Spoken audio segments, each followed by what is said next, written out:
From the Samson Production Studios in the heart of Hazleton, Pennsylvania, it's your News 13. Brought to you by SSP TV and the Standard Speaker. It's a law some might not even know about. Tractor trailers are not allowed to be parked in the city of Hazleton for longer than an hour. The reason for this ordinance was proven Sunday night when over hundreds of gallons of diesel fuel made a complete mess. It could have all been prevented. The story is right now. Good evening and thanks so much for joining us, everyone. I'm Kristen Bazinski. 250 gallons of diesel fuel spilled over one city street, and the tractor trailer the dangerous gas came from was parked illegally. The source of Sunday's hazardous material spill was sparked when the truck was an illegally parked tractor trailer cab that had its saddle tanks ripped open. Hazleton's Deputy Fire Chief Brian Mandak tells News 13 the spill happened in the area of 3rd and Hayes Streets and left the fuel all over the roadway. The particular truck the fuel leaked from did not have a registration and was towed away. It took crews over 600 pounds of oil dry along with hazmat pads and pillows to soak up the spilled fuel Sunday. Now on Monday, crews returned to the spill to sweep up the mess and hose the street to wash down any remaining fuel. Now the bill for the cleanup expenses was given to the owner of the vehicle, and that vehicle shouldn't have even been parked in the city in the first place. It's against the law. And we found more illegally parked rigs, a tractor trailer cab right there. That is not the one that had the problem over the weekend. Parked along 6th Street is also not supposed to be here, along with many others around the city, according to Chief Mandak. Ordinance 8825 regulates the parking of tractor trailers and line vehicles on the streets, courts, and alleys in the city of Hazleton. City officials will now be cracking down on violators of this law. So if you have a tractor trailer parked in the city, the best advice to you, move it. Fire officials have determined that the cause of a Hazleton fire may never be known. The investigation into last Tuesday's blaze is now complete with the insurance company, city fire department, and the state police fire marshal. Although what sparked this blaze will remain a mystery, the city's deputy fire chief Brian Mandak tells News 13 there's a strong possibility it was a juvenile playing with fire. But the hypothesis cannot be proved because there's not enough evidence. Already this year, just in Hazleton alone, 3 fires were proven to have been set by juveniles. With this being a growing problem in the city of Hazleton, Mandak says not only do parents need to speak up if they know something about a juvenile playing with fire, but need to educate their children through fire prevention programs. State police are now looking for a Walmart thief who placed the hot items in his pants before getting away. The retail theft happened Monday evening at the Hazle Township Walmart. According to police, the man placed several items down his pants and did not pay for them and then walked out of the store. The man's described to be in his mid-30s with dark-colored hair and a beard. He was last seen wearing a white or gray hat, red t-shirt with white lettering on it, camouflage-style shorts, and a watch on his left wrist. The man was seen running towards the airport. If you have any information, you're asked to give state police a call. That number 459-3890. And a woman shopping at that same Walmart on Saturday believes that someone stole a bottle of prescription medications right out of her purse. According to state police, Desiree George was in the store between 1 and 1:30 in the afternoon when someone removed the prescription drugs from George's purse while she was shopping. If you have any information helpful to police, make sure you contact them. Again, that number 459-3890. Speaking of the state police, they're also on the hunt for a trio who tried to break into a Hazle Township home on Monday afternoon. Troopers are telling News 13 that the property owner scared away the 2 men and 1 woman after one of them kicked in his back door and made their way inside. The trio took off towards Route 924 in a light green Pontiac Grand Am or Grand Prix. Police described the 2 men as possibly in their mid-30s, both wearing t-shirts and shorts. Again, a woman was also with them. Anyone with any information is asked to call police. That number again is on your screen. In other news tonight, the mother of the victim of a dog attack over the weekend went looking for some answers from the leaders of the community she lives in. At Hazle Township supervisors meeting Monday night, Mrs. Nahe sat next to her son, who was attacked by a pit bull over the weekend and ended up with a number of bite wounds. He is recovering comfortably, but the family as a whole is not comfortable knowing the attacking pit bull is back at its home right next door. The actual attack happened outside of the Nahe residence. Now, the concerned mom asked Hazle Township officials if there are any animal ordinances against pit bulls. While none are specific to pit bulls or certain breeds, the township does have a leash law, which means a dog must be restrained at all times, never running free. And Hazle also has an animal ordinance regarding the number of animals one can own. The Nahes say their neighbors have more than one pit bull, along with a number of other animals living in the house. Township supervisors advised the worried parents that they would look into the matter further. News 13 will also have much more on this Hazle Township dog attack later this week. Coming up on News 13, it's not just a big win for the lucky person who won the millionaire raffle drawing, but the store who sold the hot tickets also getting some cash, and they're located right in Luzerne County. Plus, it's a dirty situation in two Hazle Township communities. Find out what residents are complaining about next. All right, on your screen right now, your winning midday lottery numbers. Good luck if you played, everyone. Your daily number is 090, Big 4 6536, Quinto 05981, and Treasure Hunt 1311 2526. Again, good luck, and we'll be right back. News 13 extends our deepest sympathies to the family and friends of these recently departed. Jean Mellon Fetterman of Mahanoy City. Graveside service will be held Thursday at 10 a.m. from the Nuremberg Cemetery. Olga Boyaka of Shenandoah, the Belukovich Orvitsville Funeral Home is in charge of the arrangements. Guido S. Flame of West Hazleton. Mass will be held Wednesday at 10 a.m. from the Holy Name of Jesus Parish Transfiguration Church.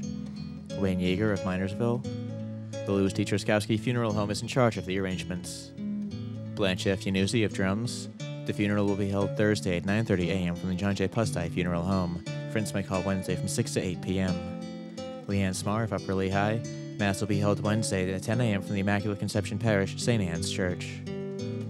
Margaret L. Schlack of Beaver Valley. Memorial services will be held at a later date. Agnes R. Marciata of West Hazleton. Mass will be held Thursday at 10 a.m. from the Holy Name of Jesus Parish Transfiguration Church. Richard E. Rizzuta, formerly of Hazleton. The arrangements are incomplete and will be announced at a later date. James L. Schlack Jr. of Beaver Valley. Arrangements are incomplete and will be announced at a later date. James J. Chernock of Hazle Township. Services will be held Wednesday from 10:15 to 10:45 a.m. at the Boyle Funeral Home. Joseph E. Hunsinger, formerly of Hazleton. Memorial services will be held Saturday at 2 p.m. from the home of his son in Weatherly. And Anthony J. Catrone of Hazleton. Mass will be held Thursday at 9:30 a.m. for the Annunciation Parish at St. Gabriel's Church. Tonight's obituary is often brought to you by the Smilax Floral Shop on 15th Street in Hazleton. Free delivery to all local funeral homes. Call 570-454-0111. And by Mia's. Don't settle for the second best when dining out. Discover Mia's new low-price dinner menu for 2012. Remember, there's plenty of free gated parking in the Marco Building lot. Find us on the web at miasrestaurant.com or follow us on Facebook. Well, tickets for the Pennsylvania Lottery's July 7th Millionaire Raffle drawing were a hot commodity, selling out totally before the drawing. Now, if you're one of the weary people who refuse to play the lottery because you think you'll never win, you'll be glad to hear that one of the 4 $1 million top prize winning tickets was sold very close by. News 13 stopping by Party Beverage on Route 93 in Sugarloaf Township, where that hot ticket was sold. Owner Rick Haintgens tells us so many tickets were being bought, he doesn't know who actually sold the ticket or who the buyer was, but is overwhelmed with excitement that his store sold a ticket that will definitely change someone's life. We're really surprised to find out that we sold a $1 million raffle ticket. One of my coworkers called me yesterday and said that it was on the news. That's how we found out. So we're pretty excited. No one has come forward yet, so we really don't know who sold it. Yeah, well, we're excited. Now listen up if you played, because the Millionaire Raffle winners have 1 year from the drawing date to claim their prize. So check and recheck that ticket, because you could be the winner if you bought your ticket from Party Beverage. And we're happy to say that the folks at Party Beverage also come out winners and will receive a $5,000 selling bonus from the Pennsylvania Lottery just for selling that ticket. Today was the perfect day to be out enjoying the nice hot weather. Will the nice comfortable temps be staying with us, or will some clouds be moving in, bringing along some rain? Before we get to the weather tonight, let's take a look at tonight's creative condition from Hannah Wolf from Holy Family Academy. She tells us that the picture is of a sunny and partly cloudy day. What a perfect picture, Hannah. Now to your forecast. Partly cloudy skies with a low down to 58 degrees tonight.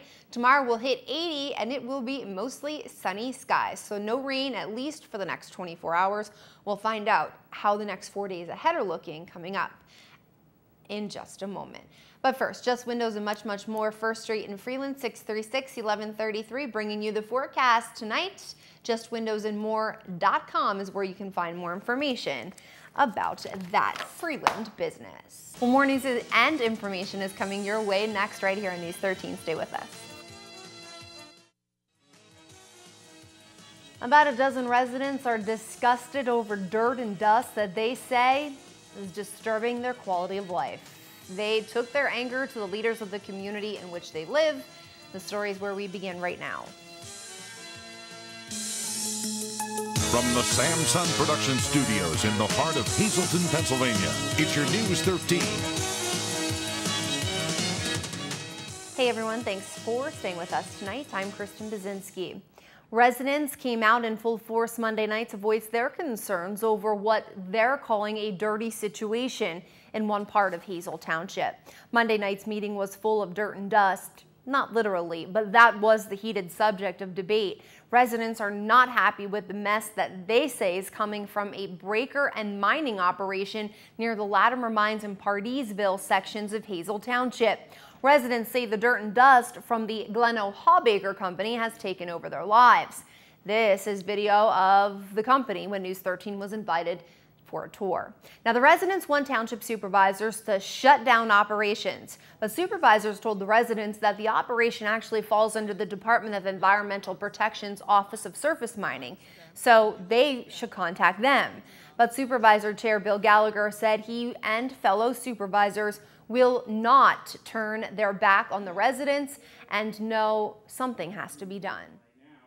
I talked to Senator Udicic's office, talked to Tara Toohill, I also talked to the governor's office.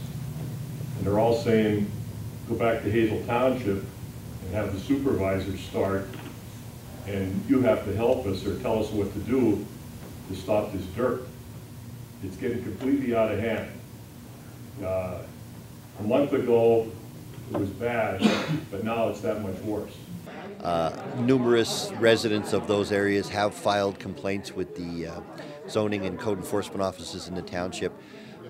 We were very well aware of it. Of course, my mom and sister do live in Latimer, so I've been hearing it firsthand. We've been in contact probably 5 or 6 times with the Bureau of Mines. They have been in, but not been able to catch it at the time that we're having a lot of the dust problems. So they have asked us for the residents to document the best they can with, whether it's with pictures, items, if they had a cleaner, their pools were covered, or their cars or the road, and try to document the best we can. We discussed it with a large group of residents from that area tonight, and to let them know that the supervisors are definitely, on their side. We're well aware of the problem. Working the best we can with the Surface Mining Act. Our hands are tied in some areas, and we're hoping to possibly coordinate a meeting with the residents and the Bureau of Mines, maybe within the next few weeks during the day. Many residents who spoke out at the meeting Monday night said simply Their quality of life is becoming worse. The residents are worried about breathing in the dust and dirt that's plaguing what they say their neighborhoods. DEP told residents to take pictures of plumes of dust and the problems that they are seeing. The township solicitor suggested a public meeting with the DEP and possibly Hawbaker officials to try and resolve the issue. Moving to the valley in Cunningham, where officials were preparing for their regular monthly meeting. At the work session, council talked about enforcing an ordinance that was passed many years ago that if your property is near a sewer line, you should be connected to that line. Council President Ray Montoni explains. There is an ordinance we have that if your property abuts the sewer system, you should be connected to the sewer system.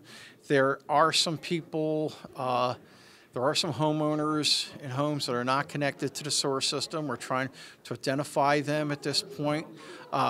We would like voluntary compliance. That would be great if people would just, voluntarily comply and say, oh, gee, we're not connected.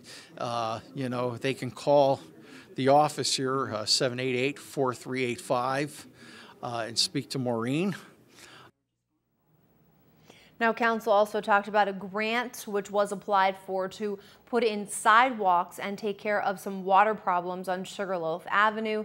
No word if the borough will get that money. Council's regular meeting is set for Tuesday, the 17th. Now to Banks Township, where it's no secret supervisors and residents are having a little bit of a hard time getting along these days. And now 2 out of the 3 supervisors want to make a change concerning monthly meetings. And they had a lot to say to go along with that possible move. According to a news release sent to News 13 from Supervisors Walter Babowski and Teresa Schott, the evening meetings are becoming, quote, emotionally overheated.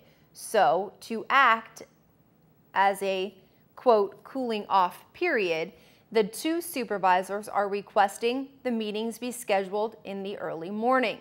Schott and Babowski take their request one step further, stating approximately 1,400 residents in the borough want Schott and Babowski to be their legal representatives. As for the residents who seem to be against Babowski and Schott, they have this message for them. Quote, a sour grape of political losers is conducting a campaign of bullying and intimidation against the people's duly elected representatives. The ruckus behavior is in danger of deteriorating into the worst kind of dictatorship, a tyranny of the mob, end quote. The 2 supervisors say confrontational monocracy is not the same as peaceful assembly and claim Banks Township is an infestation of liars, cheats, and sneaks. News 13 spoke with Teresa Schott, who tells us supervisors will decide on whether to move the meetings Wednesday night at 7 o'clock. In order for the meetings to be changed, 2 out of the 3 supervisors must vote in favor. The exact time and date of the meetings, if in fact they are changed, is unknown at this time.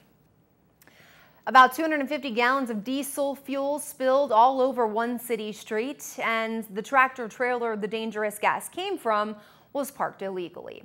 Now, the source of Sunday's hazardous materials spill was from an illegally parked tractor trailer cab that had its saddle tanks ripped open. Hazleton's Deputy Fire Chief Brian Mandak tells News 13 the spill happened in the area of 3rd and Hayes Streets and left the fuel all over the roadway. The particular truck the fuel leaked from did not have a registration and was towed. It took crews over 600 pounds of oil dry along with hazmat pads and pillows to soak up the spilled fuel Sunday. On Monday, crews returned to the spill site to sweep up the mess and hose the street down with from any remaining fuel. The bill for the cleanup expenses was given to the owner of the vehicle.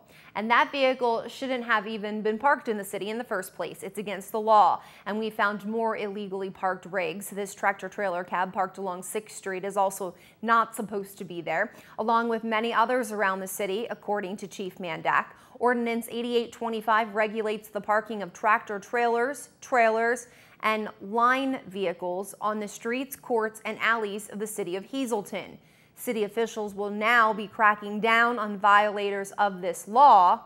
So if you have a tractor trailer or any vehicle that falls into that ordinance parked in the city, the best advice to you, move it.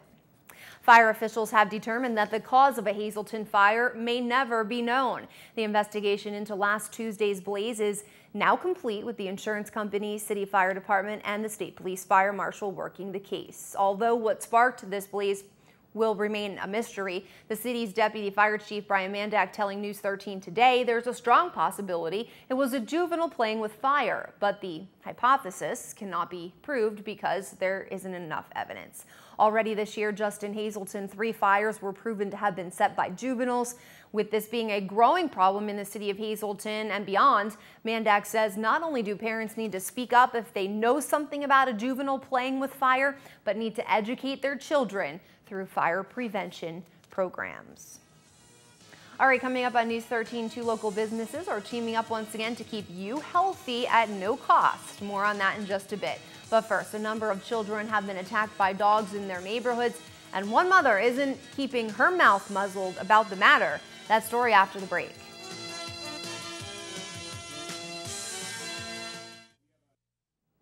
In other news tonight, the mother of the victim of a dog attack over the weekend went looking for some answers from the leaders of the community she lives in. At Hazle Township supervisors meeting Monday night, Mrs. Nahe sat next to her son, who was attacked by a pit bull over the weekend and ended up with a number of bite wounds. He is recovering comfortably, but the family as a whole is not comfortable knowing the attacking pit bull is back at its home right next door. The actual attack happened right outside of the Nahe residence. The concerned mom asked Hazle Township officials if there are any animal ordinances against pit bulls. While none are specific to pit bulls or certain breeds, the township does have a leash law, which means a dog must be restrained at all times, never running free, and Hazle also has an animal ordinance regarding the number of animals one can own. The Nahes say their neighbors have more than 1 pit bull along with a number of other animals. Township supervisors advised the worried parent they would look into the matter further, and News 13 will have much more on this Hazle Township dog attack later this week. With many veterans living far from the nearest veterans hospital or service center, the help or assistance that may be needed by our country's bravest is brought to them every second Tuesday of the month. News 13 stopping by the Laurel Mall parking lot, where the Mobile Veterans Center has been setting up shop for about 2 years now, bringing local veterans the assistance they deserve and need. Some of the services provided through the center include individual and group counseling, marital and family counseling, bereavement counseling, medical referrals, assistance in applying for VA benefits, employment counseling, guidance, and referrals. Joe May, a readjustment counseling therapist, tells us the response has been great, getting more and more vets into the system, and it's what keeps them coming back each and every month. You know, we get a lot of Vietnam veterans, a lot of Vietnam era veterans, and a lot of Desert Storm veterans who are either new to the system or haven't been introduced to the system yet. The best benefit is it's just the location, bringing the services out into the community rather than sitting, back in an office somewhere. Being able to be a little more approachable and a little more friendly, and just offering all our services to veterans. We don't have any red tape. You don't need any kind of forms to come and talk to us. If you want to just come in and ask some simple questions, we're here. That's what we do. Again, the Mobile Vet Center visits our area once a month on the second Tuesday of the month from 10 to 2. Look for announcements in your local newspaper, the Standard Speaker, and of course right here on News 13. Well, since February of last year, the Greater Hazleton Health Alliance and Boyers Food Markets have teamed up to promote healthy living in our communities. And they're on the journey to continue that goal by providing various free health screenings during the month of July. News 13 stopping by Boyers Food Market in Hazleton Tuesday morning, where free blood pressure screenings were being offered. This was just one of the many kinds of screenings that will be offered during the month of July. But a blood pressure screening is very important to check regularly. Amanda Sperduto, an exercise physiologist from the Greater Hazleton Health Alliance, tells us why. High blood pressure is commonly doesn't have any symptoms, so it's important to get your blood pressure checked regularly just to make sure it's within the normal ranges. It's one of the highest risks for heart disease, so you always want to make sure that your blood pressures are doing well. Boyer's Food Market will also feature a weekly ad that features a section containing weekly tips on healthy eating and living, as well as delicious recipes for customers. The GHHA will also offer screenings at a number of Boyer's markets in our area. And for screening times and dates, log on to boyersfood.com and click on Healthy Living or GHHA.org's calendar of events. More news coming your way. We're going to be talking about snow. That's right, I said snow. But first, Freddie B's in with a look at the Little League brackets, along with what's up for tonight in sports. SSP TV Sports on News 13 with Fred Barletta Jr. The District 18 crown back in Tamaqua for the 12-year-old All-Star team. It's a Little League that has been very successful over the last 30 years, but they were always close but no cigar over the last 8. That drought has come to an end as they defeat Franklin Township last night, and I guess it's only fitting that even in the championship game, we had a grand total of 24 runs scored, as we've been pointing out, all tournament long. But the champs are Tamaqua, so they will now advance into sectional play. And of course, if you can come out of the sections as the sectional champ, you're going on to the Pennsylvania State Championships. And that all leads up to the affair at Williamsport. So step one out of the way, the District 18 Championship. Now, on the 11-year-old end, Tamaqua not involved in this one. It's Freeland and Jim Thorpe. They'll play tonight at Valley East, and Franklin Township and Valley West will square off. That's the semifinals for the 11-year-old tournament. So Little League, that tournament winding itself down from the 9s. We've got the 12s now in, and the 11-year-olds wrapping it up. Well, there's not a lot of baseball to tell you about because most leagues are on the All-Star break, but the Double-A circuit, well, they're still playing. Last night, Akron, 4-2 winners over Bowie, the Orioles Double-A outfit. Kyle Landis did not pitch. Now, here's where he is. You know, the All-Star break isn't the exact halfway point, but it's the traditional halfway point of the season. So you take a look, and remember, Kyle Landis got off to a unbelievable start, even got a call up to the Triple-A level. But, well, the last 3 outings, in 2 of them, he got roughed up a little bit, so it inflated some of those numbers. But you put it all together from the beginning of the season in April to where we are now in mid-July, he's had a pretty good season for that Double-A club, and Akron very happy to have him coming out of the bullpen. Now, bump up a ladder. Let's go to Russ Kanzler. He also in the Indian system, but with the Columbus Clippers. And remember, this was just the opposite. He had a woeful start to the season, and, well, you wouldn't know it now. He has rebounded well and put together some really good stats, particularly in the last 2 weeks. He has been hot as hot could be, named the International Player of the Week, and earned himself a berth in the All-Star game. There you take a look. That All-Star game will be on Wednesday night, the night after. And that's on national TV, so you get a chance to see Kanzler play. He won't be the only Clipper there. And his manager, Michael Sarbaugh, I have to tell you a couple things. Last year, Sarbaugh was the manager when Russ Kanzler played in the AAA All-Star game and was named the MVP.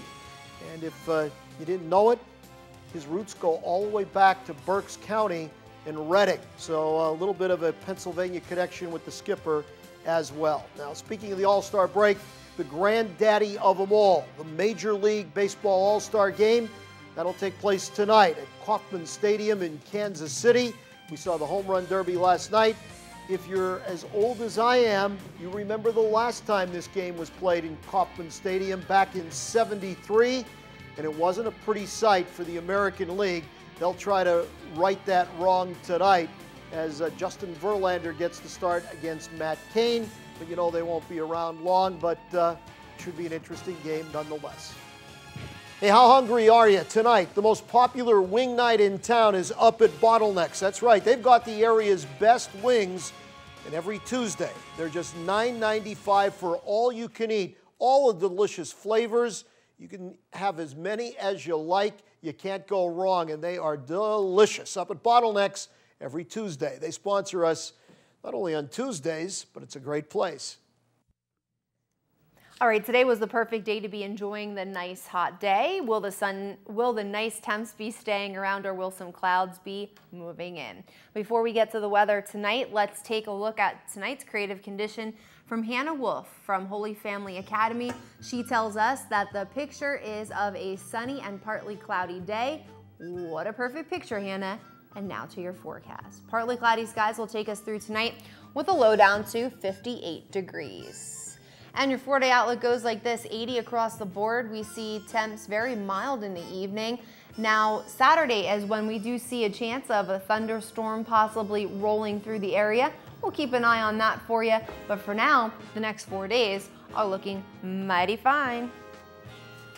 Lazy Dog Salon is where you can make your furry friend look mighty fine.